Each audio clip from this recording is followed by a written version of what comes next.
हम अपनी जिंदगी की एक सत्य घटना बताते हैं। जब हमें पहली बार अपने बागेश्वर हनुमान जी की कृपा का प्रत्यक्ष अनुभव और दर्शन हुआ था, सन्यासी बाबा का। जहां हम बागेश्वर धाम पर रहते ना, मध्य प्रदेश में छोटा सा गांव है गड़ा। गड़ा गांव के स्वयंभू हनुमान जी हैं, बागेश्वर हनुमान जी, जिनका तुम चित्र देखते हो, ये लगा ना, ये वाला, ये स्वयंभू हनुमान जी धरती से प्रकट भये। हमारे दादा गुरु जी, ये जो चित्र दिख रहा है ना, ये हमारे दादा गुरु जी, इन्होंने तपस्या की। इनके गुरु जी सन्यासी बाबा, जिनके बल पर हम ललकार कर बोलते हैं। देखो, जिसका गुरु बलवान होता ना, चेला पहलवान होता है। आज पत्रकार वार्ता में, प्रेस वार्ता थी कथा के पहले, इसलिए थोड़ा विलंब हो गया, तो प्रेस वार्ता में हमसे सब पत्रकार महोदया और महोदय पूछ रहे थे, महाराज जी साधु की भाषा बहुत गंभीर होती है और आप कई बार ऐसे बयान दे देते हो। हमने कहा, बेटा, देता वही है जिसके पास कोई बल होता है। अब जो खाली हो, टाइम टाइम फुस, वो क्या बोलेगा, हलवा। जब हमारे गुरुजी सन्यासी बाबा बागेश्वर हनुमान, लोग कहते महाराज जी आप विज्ञान के युग में ललकारते हो, हम कहते, कोई कहता भगवान नहीं होते, दिव्य शक्तियां नहीं होती, एक बार आकर दरबार में देख लो, ठटरी ना बर जाए तो कहना। हाँ, हम कोई दावा नहीं करते हैं। और ध्यान रखना, पर्चा बनने से कुछ होना भी नहीं है, पर्चा तो एक बहाना है, असली बात तो यह है तुम्हें बालाजी का बनाना है। हाँ, और छत्तीसगढ़ के पागलों, हम आज छत्तीसगढ़ की धरती से घोषणा नहीं, निवेदन कर रहे हैं, आप हमारे अपने हो। जब तक हम तुम्हें राम जी का नहीं बना देंगे, चैन से नहीं बैठेंगे। हम आपको जीवन की, भगवान कितने दयालु होते हैं हम आपको बताते हैं। हम जहां बागेश्वर धाम पर रहते हैं ना, वहीं पर पहले कोई निवास स्थान नहीं था, झोपड़ी में रहते थे। एक कमरा बना था कच्चा सा, छत डला था पर छाप नहीं थी। जब पहली बार यज्ञ हुई, दूसरी बार यज्ञ हुई,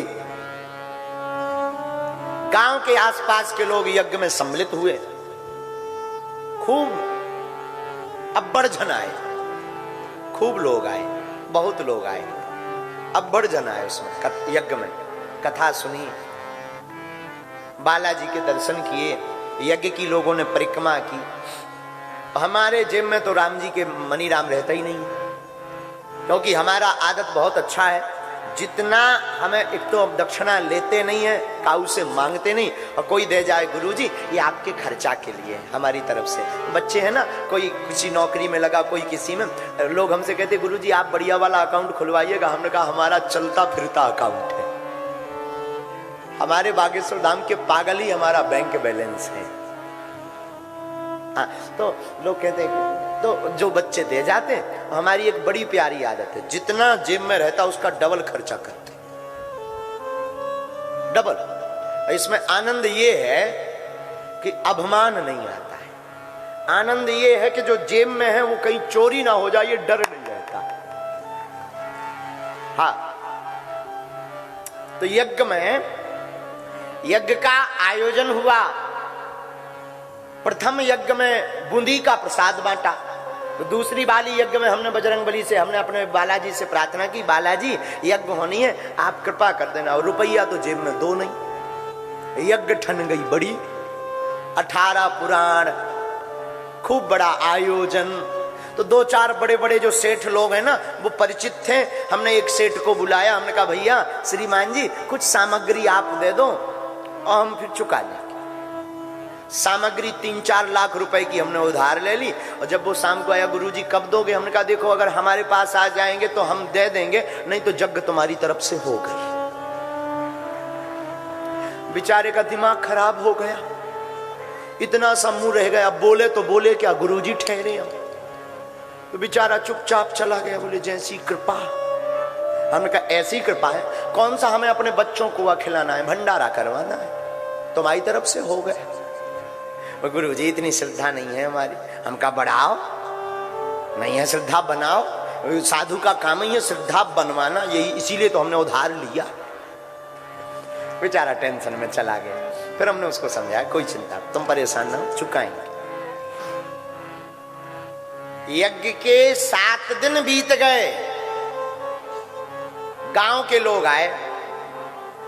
गांव के लोग आकर बोले गुरुजी बाकी भंडारा तो खूब हुआ, इस बार पूरी सब्जी का भंडारा करवाना है। अब अपने राम जी पहले ही से उधारी में जी रहे, अब पूरी सब्जी के चक्कर में और मनीराम चाहिए। मनीराम तो राम जी के पास आए ना। हमने हाँ फिलो फिलो होता ना जो जोश, जोश में कह दिया ठीक है हो जाएगा। अब फिर सेठ को बुलाया। हमने कहा सेठ जी कुछ सामान चाहिए। सेठ जी बोला महाराज 4 लाख की पहले ही रसीद कट गई, अब क्या चाहिए? हमने कहा नहीं कुछ आया है तो कुछ लो, पूरी सब्जी बननी है तो कुछ रिफाइंड और आटा की व्यवस्था आप करो, सब्जी की हम करेंगे। वो बड़े सज्जन भाव के सेठ जी थे, उन्होंने सामग्री दे दी। 8वें दिन भंडारा बनना तैयार होने लगा। 9 दिन की यज्ञ थी, 9वें दिन भंडारा होना था और लगभग 40 ब्राह्मण बाहर से आए हुए थे बनारस आदि क्षेत्र से, उनको दक्षिणा देनी थी। हमारे पास जो दक्षिणा थी वो हमने सेठ जी को दे दी। अब ब्राह्मणों की दक्षिणा, महाराज जी बिल्कुल सत्य घटना बता रहे हैं, ब्राह्मणों की दक्षिणा 1 रुपया नहीं बचा जेब में। अब मन में बड़ी परेशानी कि जोश में हाँ तो कह दिया, अब व्यवस्था कैसे होगी? उधार किसी से मंगाने की हमारी आदत नहीं थी। बड़े भाव पूर्वक, अच्छा कई बार बड़ी विचित्रता होती है। हमने कहा कोई बात नहीं, एक काम करते हैं, अर्जी लगाते हैं कि कल क्या होगा, कल रुपया कहां से आएगा। अर्जी में तो लिख के आ ही जाएगा कि कहां से व्यवस्था होगी, सुभाड़ में गया, पर टेंशन फ्री हो जाए। लेकिन भैया जैसे ही पेन कागज उठाया सोई वाईफाई के सिग्नल गायब। ये बोले ना, जो भीतर अर्जी लगती है, मन में जो प्रेरणा लगती है, प्रेरणा बंद। हमने कहा और बढ़िया, एक तो मनीराम नहीं, ऊपर से तुम बोल नहीं रहे। हे बजरंग बोलो तो संतुष्टि तो हो जाए कि व्यवस्था बनेगी कि उधार मंगाना है, और नहीं मिलना हो तो हम ब्राह्मणों के पहले ही जाके चरण पकड़ लेंगे, क्षमा करना हमारी नाक बचा लो, जब आ जाएंगे चुका लेंगे। लेकिन ना बोले ना व्यवस्था। कब रात हो गई पता ही नहीं लगा, टेंशन में। चित्रकूट की रामलीला आई थी उस वक्त, चित्रकूट से 2 बजे रात तक रामलीला चलती थी। गर्मियों का दिन, जून का महीना था, मई जून का महीना। तो सब रामलीला देखने गांव के आसपास के लोग, हजारों लोग आवे। हमारे तो टेंशन में कल की चिंता भरी। रामलीला देख करके जब सब लोग चले गए, 2:30 बजे बार बार हमारी आंखों में आंसू आवे और रोबो आवे, रोना आवे, बार बार हमारे नैन भरे कि हे बालाजी कल लाज बचा लेना, हमारी हंसी मत करवाना। अगर ना व्यवस्था बन पाए तो आप हमें मन में प्रेरणा दे दो, हम ब्राह्मणों के चरण पकड़कर क्षमा मांग लेंगे, बाद में चुका देंगे।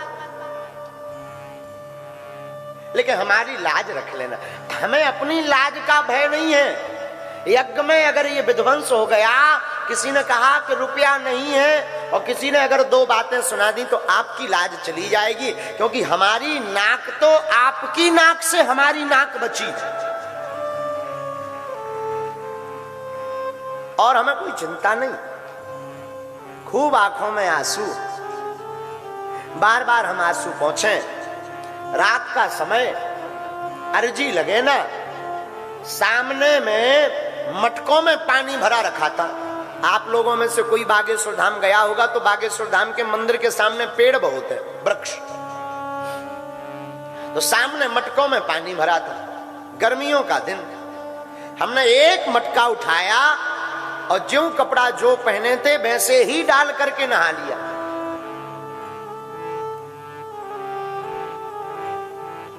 एक हैंडपंप था, हैंडपंप से हमने नया शुद्ध जल भरा और सोचा कि जाते हैं जल चढ़ाएंगे, शायद कुछ बोल जाएं या उधार उठाने को कह दें तो हम उठा लें। था तो बचपना, हटीला स्वभाव है हमारा, जो हट ठान लेते सो ठान लेते हैं, हटीला स्वभाव है। हाथ में वो जल का मटका लिया, पूरा शरीर एकदम गीला, रात के 2:30 बजे होंगे। बार बार आंखों में आंसू आवे कि हमारी लाज ना जावे, आपकी लाज बच जावे। सुबह नहीं तो लोग हंसी करेंगे कि बड़े यज्ञ वाले बने थे, बड़े हनुमान जी के साधक बने थे, बड़े चमत्कारी बने थे, लोगों ने करे आओ चमत्कार। दुनिया भर को भविष्य बता रहे, खुद को नहीं बता पाए। दुनिया भर के पर्चा बनाते हैं, खुद का पर्चा फेल हो गया, ऐसा लोग कहेंगे, हंसी हो जाएगी। तो हाथ में मटका लेकर के हम मंदिर की तरफ बढ़े। सत्य घटना बता रहे हैं आपको। सीढ़ियां चढ़े। आप लोगों में से कोई बागेश्वर बालाजी का मंदिर गए हो तो सीढ़ियां हैं, 8-10 सीढ़ियां थी उस वक्त। हम 5-6 सीढ़ी ही चढ़े, 2 सीढ़ी रुक गई और उसी समय मंदिर से बड़ी जोर के साथ, गर्जना के साथ की आवाज आई। सोई हमारे रोंगटे खड़े हो गए और झरझर करके शरीर हमारा कांपने लगा। और बड़ी जोर से जो शंकर जी का बागेश्वर महादेव का मंदिर है, गर्जना गूंजती हुई आवाज आई, जा चिंता मत कर, प्रातः काल तेरी व्यवस्था हो जाएगी। इतना कहते ही हमारी आंखों से झरझर आंसू बह गए और भूख खूब डर लग गया। पहली बार इतनी तेज गर्जना, आज ही हमारे कान में वो आवाज, वो हुंकार की आज भी भरी, तो वो एकदम शरीर कांप गया, एकदम शरीर हम कपने लगे, आंखों से झरझर आंसू बहने लगे, एकदम शरीर को हम लौचने लगे। और हमने कहा कौन? हमारे गुरुजी सन्यासी बाबा बोल रहे हैं क्या? तो थोड़ी देर तो कोई आवाज नहीं आई और फिर मंदिर से आई, सोई मन गदगद हो गया। अब तो बड़े शरीर नाच गया। हाथ में मटका लिया, जाकर जल चढ़ाया और वो दिव्य स्वरूप आज भी हमारी आंखों में बसा। मोटी खड़ाऊ, एकदम गोल सुंदर चेहरा और हाथ में 5-6 फुट का लंबा चमीटा लिए हुए, एकदम गोर बदन के खड़े हुए, मुस्कुराते हुए गुरुदेव भगवान के दर्शन।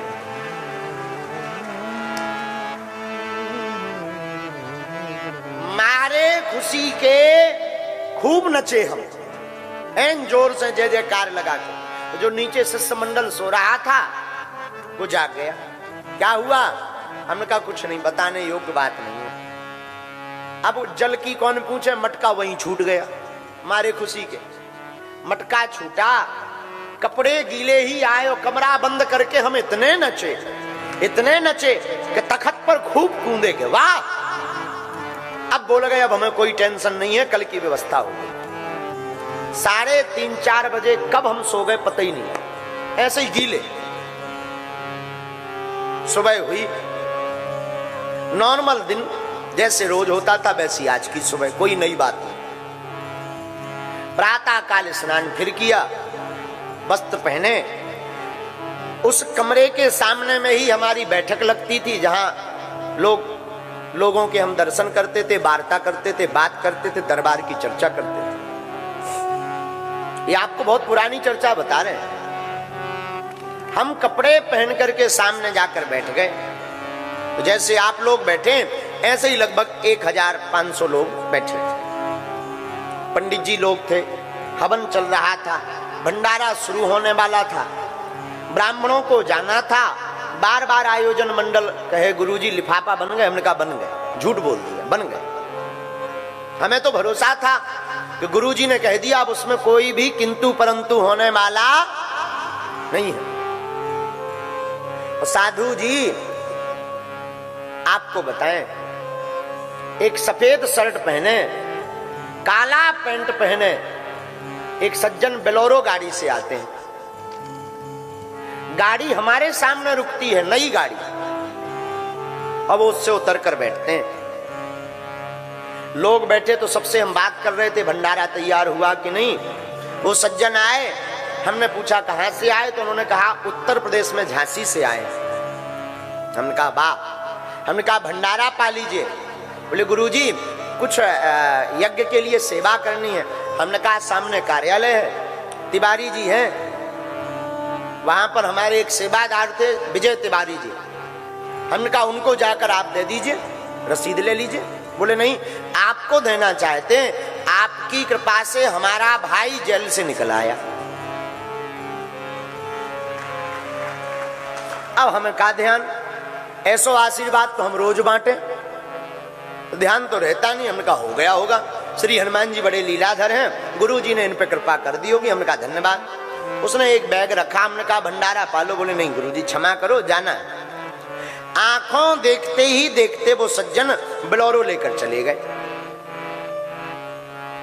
हम तो नॉर्मल की भांति हमें ये भरोसा था कि कोई आदमी आएगा और कहेगा कि गुरुजी आप दक्षिणा बताओ, कोई सेवा तो नहीं करनी है। हम तो इस भरोसे में थे, गुरुजी ने कहा है सन्यासी बाबा ने तो आएगा, ये तय है।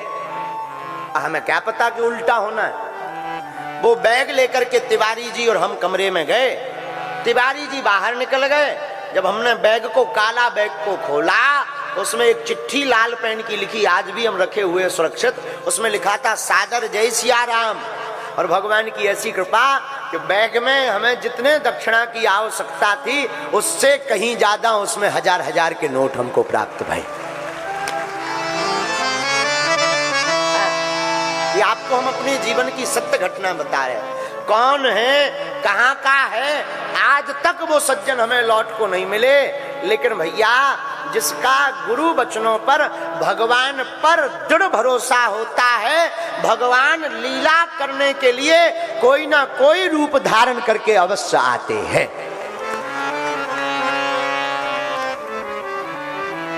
ये भगवान की साक्षात कृपा। और हम तो यही कहते हैं, तो वो सज्जन कोई साधारण मानव नहीं, हमारे श्री बागेश्वर बालाजी ही कोई ना कोई रूप धारण करके आए। ऐसी लीला कलयुग में श्री हनुमान जी की है। भैया भगवान का भरोसा दृढ़ रखो, खूब दृढ़ रखो, भगवान भरोसे पर जियो। हमारा निज अनुभव है, देखो खूब भटक लिया तुमने, खूब ताने सुन लिए। हमारा आपका इस संसार में ईश्वर के अलावा कोई नहीं है सिवा भगवान। भगवान ही हमारे संगी साथी हैं। खूब भरोसा दृढ़ रखो। राम कथा सुनने वाले लोगों से निवेदन है, भैया आपके हमारे जीवन सार राम जी। राम कथा हम इसलिए नहीं सुना रहे कि 3 घंटा बर्बाद हो। राम कथा सुनाने का अर्थ ये है तुम राम जी के हो जाओ।